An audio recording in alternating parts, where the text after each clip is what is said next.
প্রিয় দর্শক, Bangla TV 7 day 1-এ চোখ রাখুন। এখন আমরা সিরাজদিঘা ক্যাঁইগঞ্জ ইউনিয়নে এসেছি। আমরা কিছু জনগণের থেকে জানবো যে আওয়ামী লীগ ক্ষমতাকালীন যে রানিং চেয়ারম্যান আশরাফ, তিনি কতটুকু উন্নয়নের ছোঁয়া তিনি দিয়ে থাকে তার ইউনিয়নের ভিতরে। আমরা কিছু এলাকার জনগণের থেকে জানবো, আমাদের সঙ্গে থাকুন। আসসালামু আলাইকুম। জি, আপনাদের ইউনিয়নের চেয়ারম্যান সাহেব কীরকম উন্নয়নের ছোঁয়া তার থেকে আপনারা দায়িত্বকালীন পেয়েছেন? তার সময় আমাদের কিয়ান ইউনিয়নে আমার বর্তমানে দেখার সময় সে সফল চেয়ারম্যান এবং প্রচুর কাজ সে করেছে এবং রাস্তাঘাট, তারপর ব্রিজ, অনেক কাজ করেছে আর কি। ধন্যবাদ। জি, আপনি বলেন একটু আপনাদের ইউনিয়নের চেয়ারম্যান সাহেব দায়িত্বকালীন কি কি উন্নয়নের ছোঁয়া আপনাদের পুরা ইউনিয়নের জনগণকে দিয়ে থাকে? না, আল্লাহর রহমতে আমাদের ইউনিয়নের মধ্যে আমাদের চেয়ারম্যান বিশাল বহুত কাজকর্ম করছে। রোড ঘাট কোনো কিছু কম করে না, বহুত করছে তারা দিলে। মহামারী করোনা উপলক্ষে যে প্রধানমন্ত্রী শেখ হাসিনা ঘোষণা দিয়েছিল অসহায় মানুষকে ত্রাণ দেওয়ার জন্য, সেটা নিয়ে তিনি কতটুকু কাজ করেছে? না, আমাদের এলাকার বহুত বহুত কাজ করছে, বহুত কাজ করছে, যে সে আমেরিকার ইয়েতে বহুত সাহায্য পাইছে, সাহায্য করছে। ধন্যবাদ। জি ভাইজান, আপনাদের ইউনিয়নের চেয়ারম্যান সাহেব দায়িত্বকালীন তার থেকে আপনারা ইউনিয়নের জনগণ কি কি সুযোগ সুবিধা বা উন্নয়নের ছোঁয়া পেয়ে থাকেন? ধন্যবাদ। আসলে আপনি ক্যান ইউনিয়ন পরিষদটা যদি আপনি এরিয়াটা যদি ঘোরেন, তাহলে আপনি বুঝতে পারেন যে জনাব আশরাফ আলী যে কী কী কাজ করছে। যেমন আপনি আমাদের এখানে যে ব্রিজটা দেখতে পাচ্ছেন, এইটা তারই অবদান। সে সম্পূর্ণ তার চেষ্টায়, অনেকেই অনেক চেষ্টা করছে, কিন্তু তার চেষ্টায় সফল ব্রিজটা আমরা এই শিকারপুরবাসী তারে ধন্যবাদ দিই এই ব্রিজটার জন্য। এবং সে সারা ইউনিয়নে প্রচুর পরিমাণে কাজ করছে। এবং ওই যে করোনার কথাটা যেটা বললেন, করোনার সময়ে সে তার ব্যক্তিগতভাবেও পিকেট করে প্রতিটা ওয়ার্ডে, যেমন আমি আমাদের বড় শিকারপুর প্রাইমারি স্কুলে আমাদের দায়িত্ব দিছে, আমরা আমাদের গ্রামে বিলিয়ে দিছি। এবং সরকারিভাবে তো সে নানানভাবে সে মানুষকে সহযোগিতা করছেন এবং মাস্ক বিতরণ করছেন, তারপরে হ্যান্ড স্যানিটাইজার বিতরণ করছেন। এবং প্রতিটা এই যে যেমন তার দুইটা উদ্যোগ হলো সবচেয়ে বেস্ট, সেটা হলো সে সবসময় বলে যে আমার সবচেয়ে বেশি কাজ করব আমি শিক্ষায়, আর সবচেয়ে দ্বিতীয়ত কাজ করব যোগাযোগ ব্যবস্থায়। এবং সে এইটা যে শুরু করছে তার চেয়ারম্যান হওয়ার পরের থেকে এই দুটা সে সফল। আচ্ছা, আরেকটি বিষয় জানতে চাবো, যে ব্রিজটা আমরা দেখতে পাচ্ছি, এই ব্রিজটা আগে একটা নদীর উপর দিয়ে যে ব্রিজটা আসছে, এই ব্রিজটা আগে যে চেয়ারম্যান ছিল তারা কি সফলত কেন হলো না? বা এই আশরাফ চেয়ারম্যান দায়িত্বকালীন যে ব্রিজটা হয়ে বা একটি রোড বিভিন্ন গ্রামের সাথে যোগাযোগ করার সুযোগ সুবিধা দিয়ে থাকে, এই বিষয়টা নিয়ে আশরাফ সাহেব কতটুকু ভূমিকা পালন করছে? আসলে এটা আমরা যখন আরও 20 বছর আগের কথা, তখন থেকেই আমাদের এই ব্রিজটার বিষয়ে শুধু আলোচনা শুনিয়ে আসছি যে আমাদের ব্রিজটা হবে, আমাদের ব্রিজটা দরকার। পরিষদের মানুষজন আসতে পারে না, কারণ মাসিক চাল এবং বিজেপির চাল যখন দেয় তখন কয়েকশো মানুষ, দরিদ্র মানুষ ওই কাঠের পোলটা দিয়ে আসতে হয়। এবং আমাদের আশরাফ আলী যে বর্তমান চেয়ারম্যান, সেই কাঠের পোল সে নিজে ভেঙে পড়ে গেছে।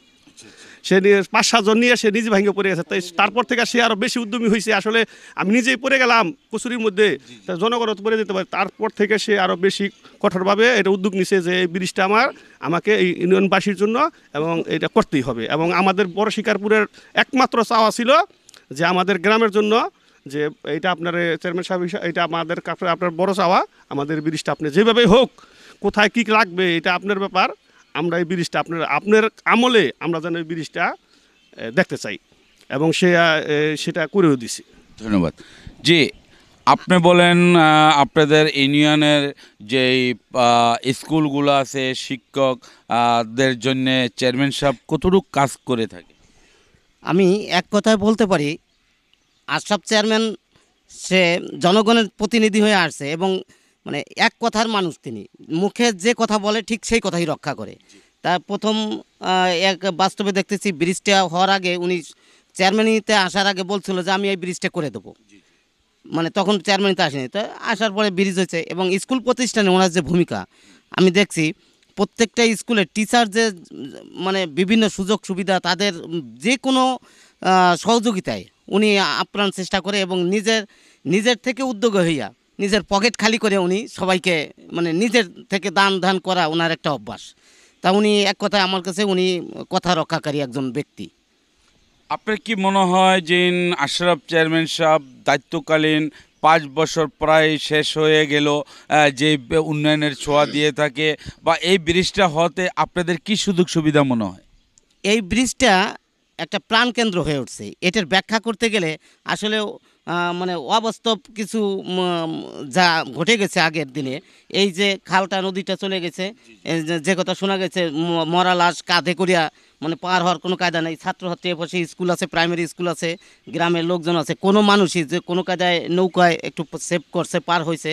কিন্তু এই ব্রিজটা হওয়ার ফলে চারিদিক থেকে মানে এদিকে সৈয়দপুর আছে, কুচিমুড়া আছে, ইসলামপুর আছে, গাবেরপাড়া আছে, এই সব জায়গার মানুষ এই রাস্তার জন্য আসলে তাদের মানে একেবারে রাস্তার ভাগ্যদ্বার খুলে দিছে, এটা এক কথায় বলা যায়। কারণ এটার জন্য তাদের যোগাযোগ সুবিধা মানে সবচাইতে ভালো। প্রিয় দর্শক, বাংলা টিভি 71-এ উপভোগ করার জন্য আপনাদেরও ধন্যবাদ। তো প্রিয় দর্শক, এখন আমরা কেরানীগঞ্জের জনগণের থেকে জানতে পারলাম যে দীর্ঘ 30 বছর আগে অবহেলিত এলাকা ছিল, আর সেই আশরাফ চেয়ারম্যানের দায়িত্বকালীন এই ব্রিজের কাজ বা রোডের উন্নয়ন ব্যাপকভাবে কেরানীগঞ্জ ইউনিয়নে হয়েছে। তো এই যে ব্রিজটা হওয়ার কারণে এলাকার জনগণ বলে যে এটা একটা প্রাণকেন্দ্র হিসাবে বলা যায়। পুরা কেরানীগঞ্জ এলাকার জনগণ যোগাযোগের কোনো রাস্তা ছিল না। মেঘ বৃষ্টি হলে বাচ্চারা স্কুলে যাইতে বিভিন্ন সমস্যা হতো।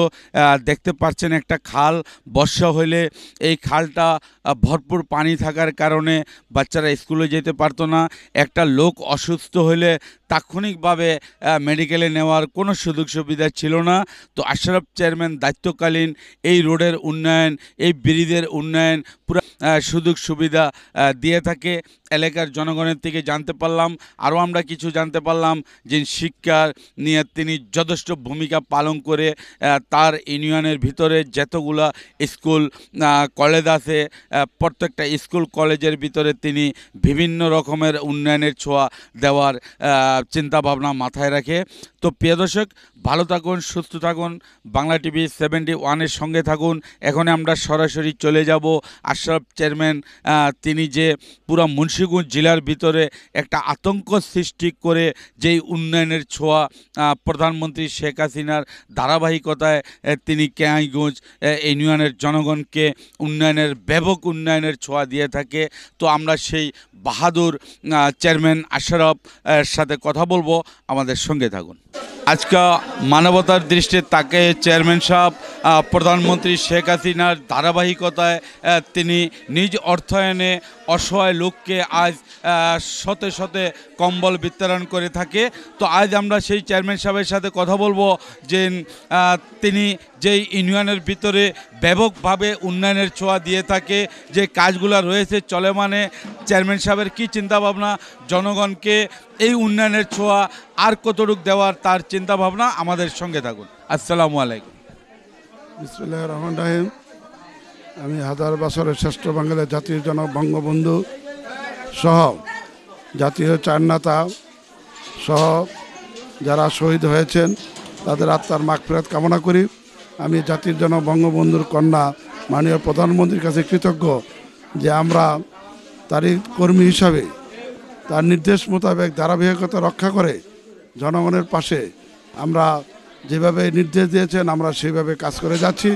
আমরা মাননীয় প্রধানমন্ত্রীর দীর্ঘায়ু কামনা করি, আর মাননীয় প্রধানমন্ত্রীর মাধ্যমে যে উন্নয়নের ছোঁয়া সারা বাংলাদেশে লেগেছে এটা যেন ধারাবাহিকভাবে আমরা আরও অনেক দিন থাকতে পারি, মাননীয় প্রধানমন্ত্রী বেঁচে থাকেন, আমরা তার দীর্ঘায়ু কামনা করে আমি তার নির্দেশ মোতাবেক তার একজন ছোট্ট কর্মী হিসাবে আমি শীতবস্ত্র বিতরণের মাধ্যমে মাননীয় প্রধানমন্ত্রীর কাছে দোয়া চেয়েছি। আপনারা সবাই মাননীয় প্রধানমন্ত্রীর কাছে প্রধানমন্ত্রীর জন্য দোয়া করবেন, আমাদের সকলের জন্য দোয়া করবেন, যাতে আওয়ামী লীগ এই একটি দল, যে দল মানুষের মানবতার কাজে লাগে, মানবতার সেবায় কাজে আসতে পারে। স্কুল কলেজ মসজিদ মাদ্রাসায় যেভাবে কাজ করে উন্নয়নের ছোঁয়া আমরা বিপ্লব ঘটিয়েছি, এটা যেন আমাদের ধারাবাহিক থাকে। এই জন্য আমি সকলের কাছে দোয়া চাই এবং সকলকে আমাদের সকলের জন্য আওয়ামী লীগ যারা করি আমরা কেন করি? এই মাননীয় প্রধানমন্ত্রীর ধারাবাহিকতা, উন্নয়নের ছোঁয়া যেটা সারা বাংলাদেশে পৌঁছে যেতে পারে আমাদের মতো নেতাকর্মীদের মাধ্যমে, যেটা সেটা বাস্তবায়ন হয়, আমরা সেই জন্য নিরলসভাবে কাজ করে যাচ্ছি। যে আরেকটি বিষয় জানতে চাবো চেয়ারম্যান সাহেব, আপনি দায়িত্বকালীন মহামারী করোনা উপলক্ষে যে প্রধানমন্ত্রী শেখ হাসিনা ঘোষণা দিয়েছিল অসহায় দুস্থদের মাঝে ঝুঁকিয়ে পড়ো, ত্রাণ বিতরণ করুন, বা আপনি ইউনিয়নের জনগণকে কতটুকু সচেতন করে থাকেন? আমি সারা ইউনিয়নব্যাপী আমরা মাননীয় প্রধানমন্ত্রীর নির্দেশে সামাজিক দূরত্ব, স্যানিটাইজেশন ব্যবস্থা করেছি নিজের অর্থায়নে এবং সরকারি সাহায্যে। আমরা দুইটাই আমরা করেছি। আমরা ব্যাপকভাবে আমাদের ইউনিয়নে আমরা কাজ করে যাচ্ছি এবং কাজ করেছি বিদায় আমাদের করোনাকালীন কোভিড-19-তে আমাদের নিহতের সংখ্যা একেবারে নাই বললেই চলে। আমরা আল্লাহর কাছে কৃতজ্ঞতা প্রকাশ করি। এই রোগ থেকে আমরা যেভাবে মানে বেঁচে আছি, আল্লাহ পাক যেন আমাদের বাঁচিয়ে রাখেন, আমাদের এই রোগ থেকে যেন আমরা মুক্ত পাই, এই জন্য দেশবাসীর কাছে দোয়া চাই। জি, আরেকটি বিষয় হলো চেয়ারম্যান সাহেব, আপনার দায়িত্বকালীন আমরা কিছু ভিজিট করে আপনার বিভিন্ন ওয়ার্ডে ভিজিট করে দেখতে পারলাম যে যথেষ্ট উন্নয়নের ছোঁয়া ভূমিকা পালন করে জনগণের জয়যুক্ত করে থাকেন। প্রধানমন্ত্রী শেখ হাসিনার ধারাবাহিকতায় আপনি উন্নয়নের ছোঁয়া ব্যাপকভাবে আপনার ইউনিয়নের জনগণকে দিয়ে থাকেন। যেই রোডের কাজগুলো আমরা দেখতে পারলাম যে মাটির রোডের কিছু ভরাট কাজ করেছেন, কিছু সক্ষম হয়েছেন। আপনি কয়টা কালপাট বা কয়টা ব্রিজ, কয়টা রোডের আপনার ইউনিয়নের ভিতরে করতে সক্ষম হয়েছেন? ধন্যবাদ আপনাকে। আসলে ব্রিজ কালভার্ট তো অনেক করেছি, 12 হইতে 14টা ব্রিজ কালভার্ট হবে, যেটা মাননীয় প্রধানমন্ত্রীর কারণেই এই দেশের উন্নয়নের প্রতিশ্রুতি দেওয়ার যে শর্ত, এটা আমরা পূরণ করতে পেরেছি। আর আমরা রাস্তাঘাট, পাকা রাস্তা, বড় বড় রাস্তা, এক এলাকা থেকে আরেক এলাকায় যোগাযোগের ব্যবস্থা, স্কুল, কলেজ, মসজিদ, মাদ্রাসা, মন্দির, গির্জা সহ ব্যাপক উন্নয়ন সাধিত হয়েছে।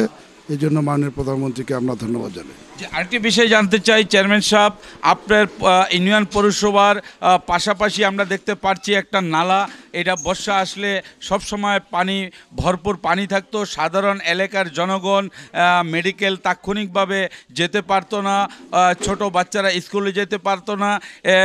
আজ যাবৎ 30 বছর যাবৎ অবহেলিত ছিল। আপনার দায়িত্বকালীন এই ব্রিজের সক্ষম হয়েছেন। আপনার এলাকার জনগণ আপনাকে যথেষ্ট বা সম্মান সহিতে দেখে আপনাকে আবারও সামনে নির্বাচনে চেয়ারম্যান হিসাবে জয়যুক্ত দেখতে চায়। আপনার কি চিন্তা ভাবনা, আপনার জনগণের পাশে আরও থাকবেন কি না? আমি কিরণবাসীকে ধন্যবাদ জানাই। আমি প্রতিশ্রুতি দিয়েছিলাম নির্বাচনের আগেই যদি আমি চেয়ারম্যান পদে আসতে পারি তাহলে আমি এই ব্রিজটা করে দেব। আসলে মাননীয় প্রধানমন্ত্রী এই ব্রিজ করার মূলে হলো আমাদের মাননীয় প্রধানমন্ত্রী জননেত্রী শেখ হাসিনা। তারও ধারাবাহিকতা রক্ষার জন্য তার কর্মী হিসাবে আমার এই প্রতিশ্রুতি রক্ষা হয়েছে। জনগণের সাথে আমার যে প্রতিশ্রুতি সেটা করতে পেরে আমি আনন্দিত। আমি সকলের কাছে দোয়া চাই, আমি আবারও চেয়ারম্যান হিসাবে জনগণের পাশে থেকে সেবা করতে চাই। যে আরেকটি বিষয় হলো চেয়ারম্যান সাহেব, যে আমাদের বঙ্গবন্ধু শেখ মুজিবর যে স্বপ্নে দেখেছিল পদ্মা সেতু, আজ প্রায় পদ্মা সেতু কাজ প্রায় শেষ পর্যায়ে এসেছে। তো আপনার কি মনে হয় আপনার ইউনিয়নের জনগণের এই পদ্মা সেতু কাজ হইলে আপনার জনগণের কতটুকু সুযোগ সুবিধা মনে হয়? স্বপ্নের সেতু, পদ্মা সেতু, এটা তো মানে আমাদের সারা বাংলাদেশের জন্য সবচেয়ে গুরুত্বপূর্ণ একটা সেতু। এই সেতুর সাথে আমাদের ভাগ্য উন্নয়নের বিষয় আছে। আমি আল্লাহর কাছে দোয়া করি মাননীয় প্রধানমন্ত্রী যেন এইভাবে এত বড় বড় ব্রিজ করে সারা বাংলাদেশকে আরও উন্নত করতে পারে। এই জন্য আমরা কেএনবাসীর পক্ষ থেকে, কেএনইউনিয়ন জনগণের পক্ষ থেকে মাননীয় প্রধানমন্ত্রীকে ধন্যবাদ অভিনন্দন জানাই। ধন্যবাদ আপনাকে আমাদের বাংলা টিভি 71-এ থাকার জন্য। আসসালামু আলাইকুম, আপনাকেও ধন্যবাদ। জয় বাংলা, জয় বঙ্গবন্ধু। তো প্রিয় দর্শক, এখন আমরা চেয়ারম্যান সাহেবের সাথে ক্যানি ইউনিয়নের চেয়ারম্যান সাহেবের সাথে সরাসরি কথা বলে থাকি। তিনি দায়িত্বকালীন ব্যাপকভাবে উন্নয়নের ছোঁয়া দিয়ে থাকে। কালপাট হইতে নিয়ে ব্রিজ, রোড, বিভিন্ন রকমের উন্নয়নের ছোঁয়া ইউনিয়ন জনগণকে দিয়ে থাকে। কখনো ইউনিয়নের জনগণ স্বপ্ন দেখতে পারে নাই যে এরকম রোডঘাট উন্নয়নের ছোঁয়া হবে। আশরাফ চেয়ারম্যান দায়িত্বকালীন যথেষ্ট উন্নয়নের ভূমিকা পালন করে ইউনিয়নের জনগণের মন জয়যুক্ত করে থাকে আশরাফ সাহেব। তো প্রিয় দর্শক, ভালো থাকুন, সুস্থ থাকুন, বাংলা টিভি 71-এর সঙ্গে থাকুন।